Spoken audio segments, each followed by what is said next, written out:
Welcome to the Primitive Lifeways channel. In today's video I want to show you how to make a soapstone jewelry pendant using nothing but stone tools. So stick around, I'll be right back with you.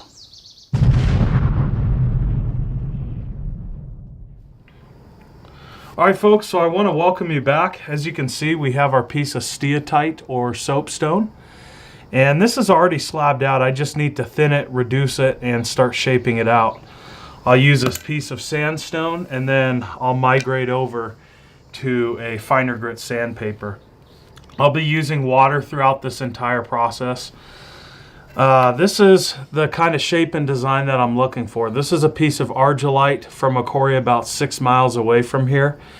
And this is very, very typical for southwestern cultures and designs, especially up here in Yavapai County. You kind of see these square and rectangle designs for different jewelry pendants.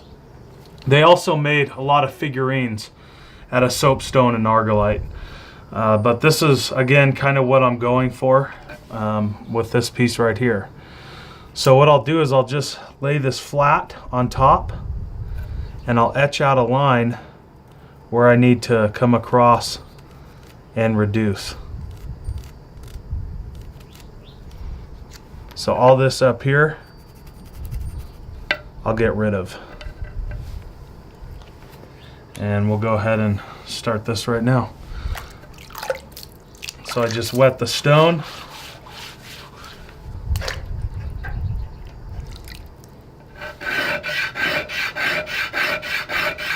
And I'll slowly start to take off the top, the bottom, the sides, and I'll get this thing shaped out.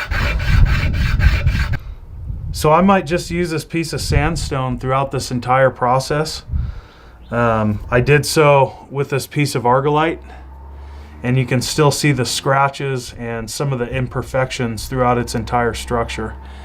And that's very typical of archaeological examples. So following in the footsteps of the ancient ones, I think I'll do the same thing.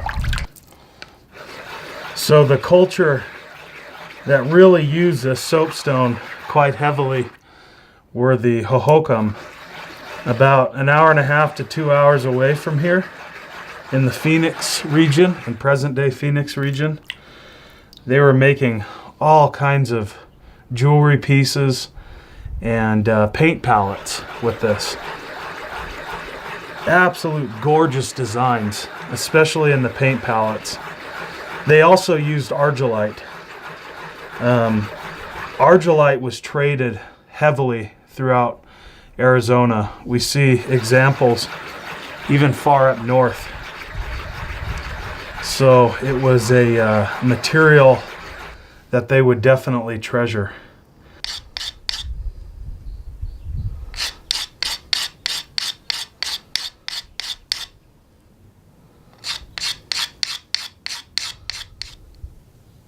Yeah, this thing looks really nice. So as you can see, we have it all shaped out. And at this point, I need to drill a hole towards the top all the way through the material so I can make a necklace out of it, like you see I'm wearing here. This is, again, a very similar shape, but it's argillite. And I'll go ahead and do that right now. And the way that I do this is I make my own drills.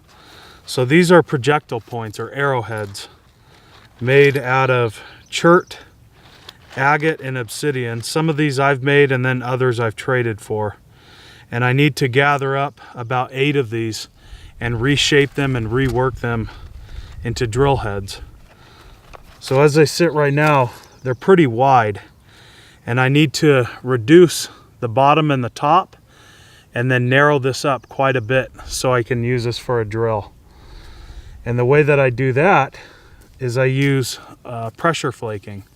So I just have a piece of copper with a rubber bottom, and I'll just remove flakes on the bottom and on the top, and then I'll start narrowing this out like I said.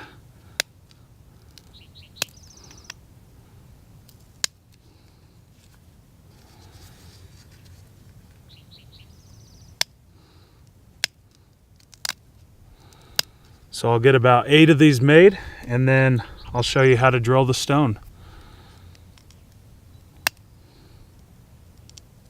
All right, so here are my drill bits. And then I also have one that's already mounted onto an arrow shaft. So the way that I start this is I'll take a bit and I'll just etch in a circle right at the top. And that just gets everything started. So once I switch over to the arrow shaft, I have a nice seat for this.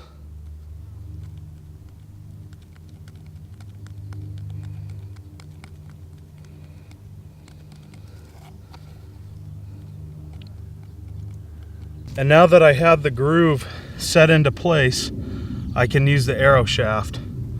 And I can meet that up right in the center. And I'll use this much like the hand drill. And I start this off going pretty slow. And I can feel it bite in now, and I just add downward pressure. So every time that I chew through a drill bit, I swap it out for another one. And you see that my hands are just floating up at the top, but it's definitely bearing into the stone, just like this.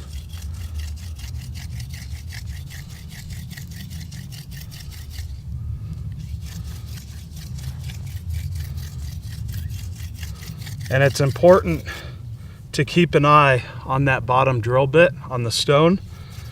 Make sure that it's nice and straight. Soapstone is much softer than argillite, so this should drill in pretty quick.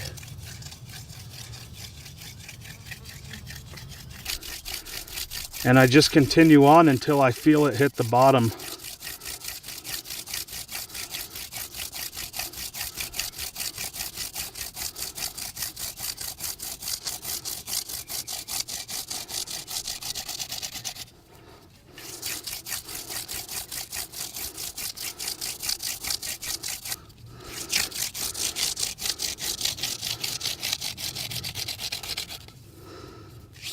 And there we go.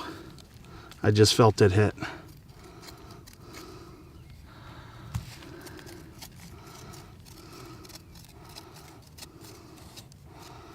So I flip it over and I do the same thing on this side.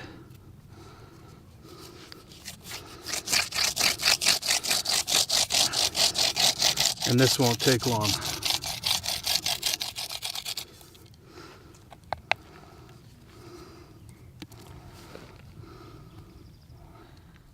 Now you can see we have this hole drilled in and it's through on both sides. So at this point, I'll just finish it up by sealing it off with bear fat. Just a little bit, you don't need much.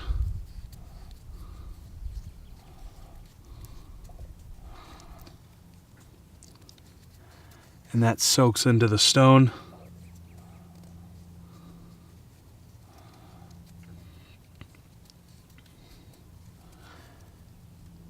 And gives it this beautiful dark gray to black color.